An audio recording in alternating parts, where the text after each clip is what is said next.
Hola amigos, soy el doctor Jaime Roque. En esta oportunidad vamos a conversar sobre los momentos previos para la sustentación de tesis.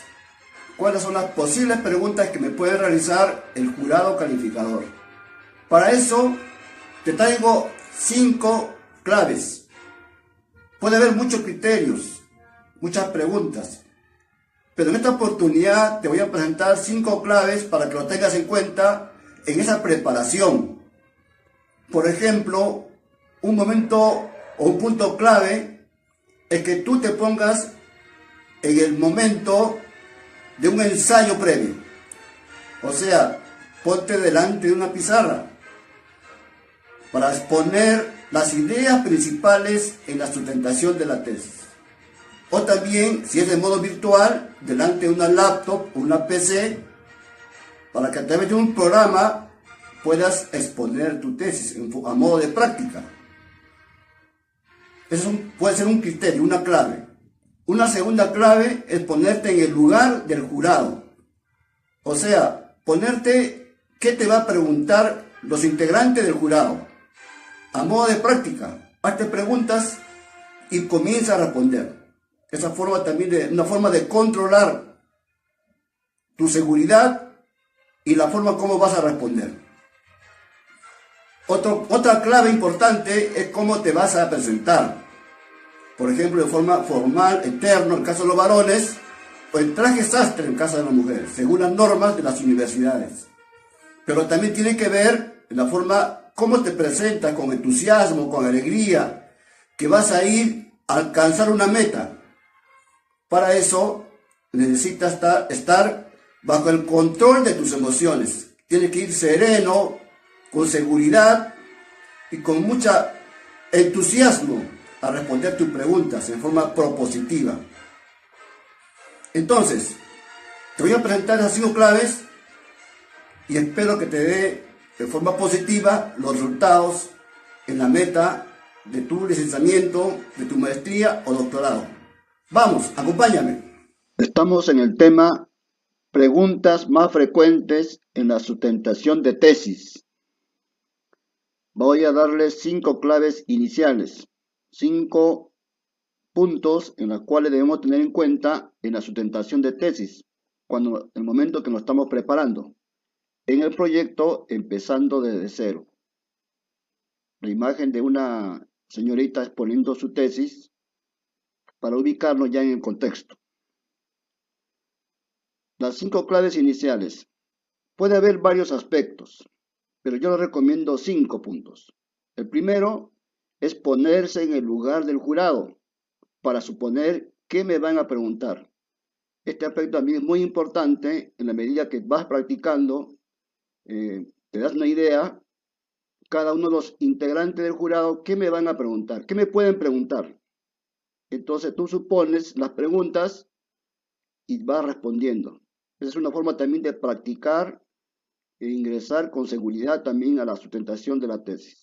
Ponerse en el lugar del jurado. Una segunda clave es estar preparado para la presentación. ¿Qué significa que estar preparado para la presentación? Significa que debemos controlar todos los detalles que tienen que ver con la sustentación de la tesis.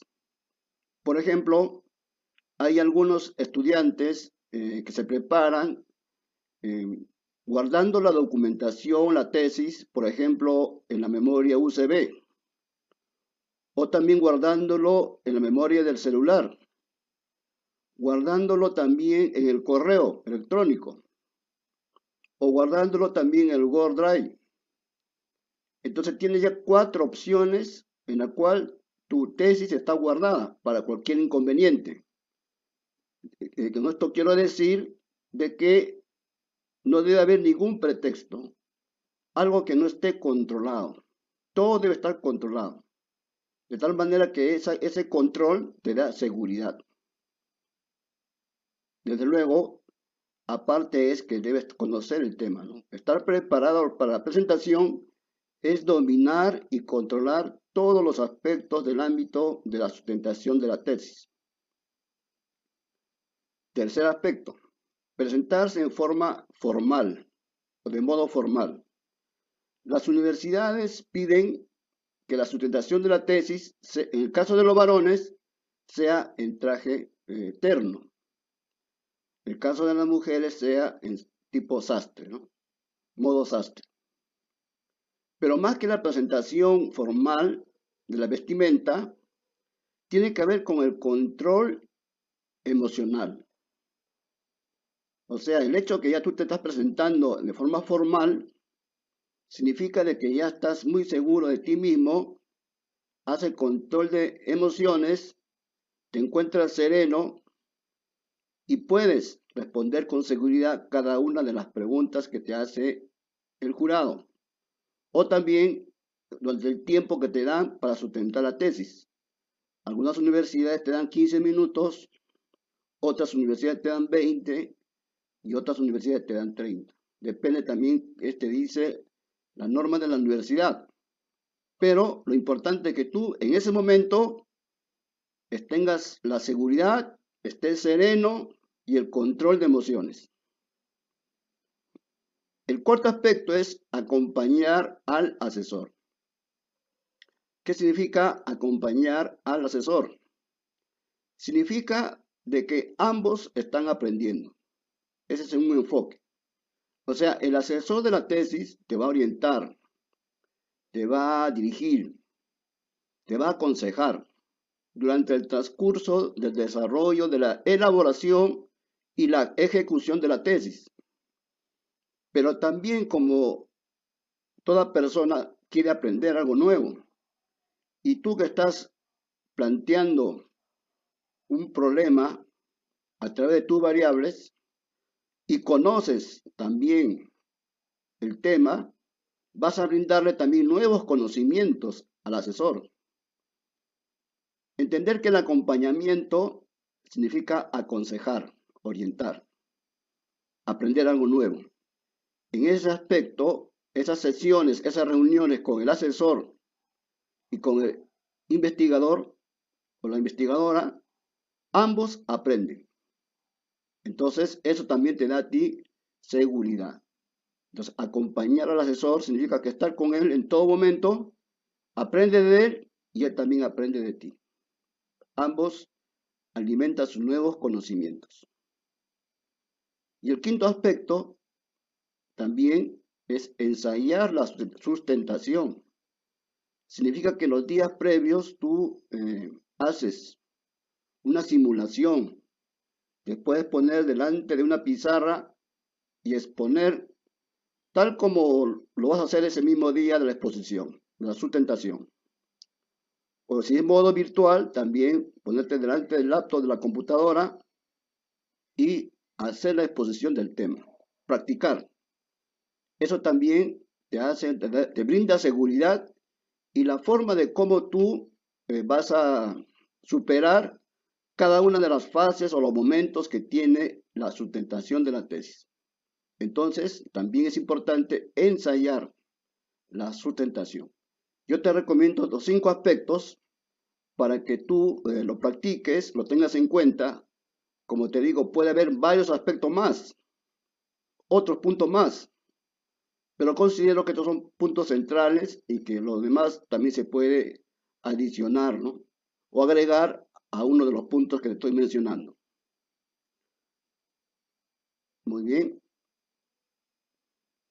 Entonces tú puedes elaborar también una tabla de estos 5 puntos y te puedes preguntar si has cumplido cada una de ellas, marcando sí o no. Y si vas cumpliendo cada una de ellas, ya también vas ganando experiencia, vas ganando seguridad. Pasamos a las preguntas, a las posibles preguntas que hay en una investigación. Por ejemplo, te pueden preguntar, ¿por qué realiza esta investigación? Entonces la respuesta sería, en el ámbito donde realizo la investigación, se encontró un problema y se propone una solución. O sea, en el lugar donde tú trabajas, donde haces tu desempeño de tus funciones, puedes ver y observar un problema. Porque tú sabes que un problema surge de una observación, de ver y analizar algunas contradicciones, diferencias que se encuentran en el proceso laboral y que puede tener también una posible solución. Otra forma de preguntar la misma pregunta es: ¿por qué se realiza una tesis? Porque hay un problema y se necesita resolver. O también para proponer una solución a ese problema, a ese conflicto, a esa situación problemática, a esa realidad problemática, le podemos proponer una solución mediante la investigación que vamos a realizar. Otra pregunta es: ¿cuál es el propósito de la investigación? La respuesta en este caso es que tú tienes que responder de acuerdo con el objetivo, ¿no? El propósito está referido al objetivo de la investigación, ¿no? Tu objetivo puede ser determinar el grado de relación entre las variables de estudio, ¿no? Entre las variables que tú estás investigando. Ese objetivo viene a ser el propósito de la investigación. Otra pregunta: ¿cuáles son los teóricos que sustentan las variables? Entonces, tienes que hacer ahí mención a las variables con las cuales estás trabajando. La variable 1 tiene que estar sustentada por un teórico 1. La variable 2 tiene que estar sustentada con el teórico 2. O sea, tiene que haber un teórico para cada uno. Un concepto definido, una definición, para que puedan tener una idea concreta de qué es lo que se está investigando. Tener bien claro cada una de las variables. Otra pregunta: ¿cuál es el enfoque, tipo y nivel? Entonces, el enfoque que preguntan es un enfoque, puede ser enfoque cuantitativo, ¿no? Puede ser también tipo descriptivo y un nivel no experimental. Esa es la forma como debe responder a esta pregunta, ¿no? Y esta parte, tenlo en cuenta, que se encuentra en el capítulo de metodología, ¿no? Capítulo 3 de la tesis.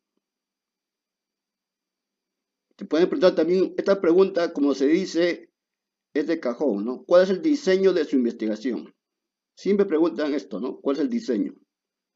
Entonces, cuando tu respuesta debe ser: el diseño de investigación es no experimental correlacional, ¿no? Cuando son dos variables, la gran mayoría son correlacionales. Y tiene que, adelante de esa descripción del diseño, tiene que estar las palabras, la calificación que es no experimental. Y si fuera experimental, lo pones, el diseño de la investigación es experimental, lo que en un diseño específico puede ser cuasi, si es experimental, puede ser cuasi experimental, pre-experimental o experimental propiamente dicho, ¿no? Pero siempre tiene que estar definida si es o no es experimental y luego el diseño específico. Para este modelo estamos diciendo que es no experimental correlacional, teniendo en cuenta si son dos variables. Ojo, siempre indica primero si es experimental o no experimental. Luego, en forma específica, el diseño. Otra pregunta: ¿cómo se realizó la validez y confiabilidad del instrumento? Otra pregunta muy importante, lo que tienen que saber es qué es la validez y qué es la confiabilidad, ¿no? Todo instrumento tiene esas dos partes importantes: la validez y la confiabilidad del instrumento. La validez, como mide lo que debe medir, enfocado en el tema, y la confiabilidad, que debe dar el mismo resultado en diversos momentos. Entonces, la validez se realizó mediante el juicio de expertos, los cuales concluyeron que es aplicable. Entonces, el juicio de expertos lo evaluaron, un grupo de expertos, de 7 expertos, 7 especialistas del tema lo evaluaron y concluyeron que es aplicable. Y para el caso de la confiabilidad, se realizó mediante el alfa de Cronbach, porque el instrumento era de respuestas politómicas. Aplicamos el alfa de Cronbach con un valor que supera al 0,75. Lo pongo así porque si tienes un valor específico del alfa de Cronbach, 0,84 por decir, y no lo recuerdas en ese momento, siempre ese valor del alfa de Cronbach tiene que ser superior al 0,75, ¿no? Sales de esa impasse. Otra pregunta. ¿Cuál fue el procedimiento para la prueba de hipótesis? Entonces, como tú sabes, en la parte en la parte 1, capítulo 1, donde están planteados los problemas, los objetivos y las hipótesis generales y específicas, de ahí sacamos las hipótesis, se llama hipótesis estadística, ¿no? Donde hay una hipótesis alterna y una hipótesis nula. La hipótesis alterna representada por H1 y la hipótesis nula con H0. La hipótesis nula es la que niega la hipótesis alterna. Por ejemplo, la hipótesis alterna puede decir existe relación directa y significativa entre las variables. En cambio, la hipótesis nula dice no existe, ¿no? Niega, no existe relación directa y significativa entre las variables. Luego se delimitó el margen de error al 5%. En el mundo académico, mayormente se utiliza el 5%, ¿no? Depende del nivel de exigencia. Puedes ponerle menos, puedes ponerle 4%, 3%, pero mayormente las tesis van señalándose un margen de error del 5%. Se realizó la prueba estadística mediante la R de Pearson con un valor mayor también a 0,75. Además, se logró un nivel de significancia de 0,00 menor a 0,05. O sea, el nivel de significancia, el más bajo nivel es 0,00, pero también te puede salir 0,01, 0,02. La cuestión es que salga menor a 0,05 para que sea significativo. Otra pregunta. ¿Cómo se realizó la discusión y conclusiones? Entonces aquí decimos lo siguiente. Debemos entender que discutir los resultados, como confrontar, ¿no? Discutir como confrontar. O sea, discutir significa confrontar ideas. ¿Qué voy a confrontar? Voy a confrontar los resultados que yo he obtenido en la investigación con los resultados que se han conseguido en las tesis que están planteadas en los antecedentes, ¿no? O sea, hago una confrontación. Y en esa confrontación, mis resultados pueden coincidir con los resultados de la base de antecedentes, que están en el capítulo 2. Puede coincidir o también puede diferir, ¿no? Entonces ahí en la explicación tenemos que decir que los resultados coinciden con la tesis planteada por Ramos 2018, podemos decir así. O los resultados alcanzados difieren por los resultados de la tesis de Gómez 2019. Puede ser en ese caso, de forma directa y específica, cómo vamos a hacer la discusión de los resultados. Entonces, para eso también es recomendable hacer una buena selección de tesis referidos al tema de investigación, lo que son planteados como los antecedentes. Esas tesis pueden ser internacionales y tesis nacionales. Las conclusiones es el cumplimiento, los objetivos generales y específicos, ¿no? ¿Cuál es el aporte de la investigación? Es otra pregunta. Es lo nuevo y diferente que se ha encontrado en la investigación, comparado con los antecedentes y con la teoría. Esto puede ser un nuevo programa, un nuevo proyecto, puede ser un nuevo instrumento de evaluación, de medición, o también puede ser nuevas redes de colaboración. De acuerdo a tu especialidad, a tu tema, tienes que plantear alguna novedad.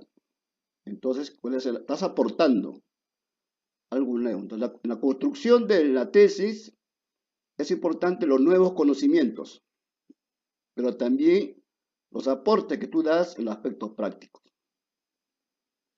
Muy bien, espero que estas bases que te estoy dando de las 5 claves y la explicación de las preguntas posibles en una sustentación de tesis te ayude y te dé bastante confianza, seguridad y sobre todo alegría y entusiasmo para que apruebes en este momento tan específico en tu carrera profesional. Gracias, me encuentras en YouTube, Jaime Roque, en Face, Tesis Doctor Jaime Roque, mi WhatsApp y también en el blog tesidoctorjaimeroque.blogspot.com. Muchas gracias.